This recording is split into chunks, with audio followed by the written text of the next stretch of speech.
భూములని చెప్పడం జరిగింది. దాంతోపాటు ఇప్పుడు సుప్రీంకోర్టులో కూడా అధికారులు ఇది గవర్నమెంట్ భూమిని 373 ఎకరాలకు సంబంధించిన భూమి, ఇది దాదాపు 600 కుటుంబాలు ఉంటాయి. అందరికీ 2 ఎకరాలు 3 ఎకరాలు 1 ఎకరం ఉన్న భూమి.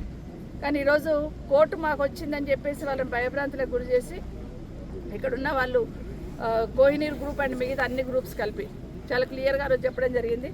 ఈ రాష్ట్రానికి సంబంధించిన మంత్రివర్యులు ఒకరు ఇక్కడ ఉన్నారని చెప్పి ఆ రోజు చెప్పిన సందర్భంలో తర్వాత మంత్రి గారు మైక్ ముందుకు వచ్చి ప్రెస్ ముందుకు వచ్చి ఇవి ప్రభుత్వ భూములని మంత్రి గారు కూడా చెప్పినారు.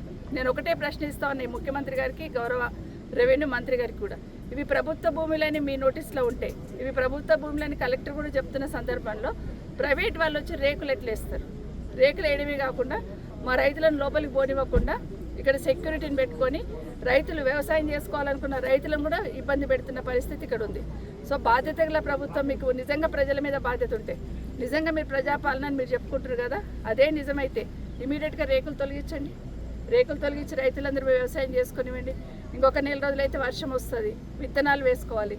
మరి ఇప్పటికైనా కలెక్టర్ గారు చొరవ తీసుకొని ఇవి మీరు ప్రభుత్వ భూములను కోర్టులో కూడా వేస్తున్నారు. మరి ఇమీడియట్గా మీరు రేకులు తొలగించండి.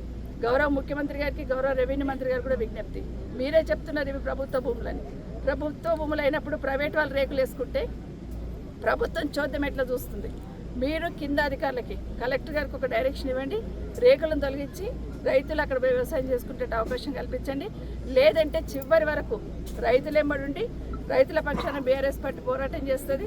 అది లీగల్గా కానివ్వండి, ఎట్లా కానివ్వండి, ఖచ్చితంగా వాళ్ళకి అండగా ఉండి పోరాటం చేస్తాం.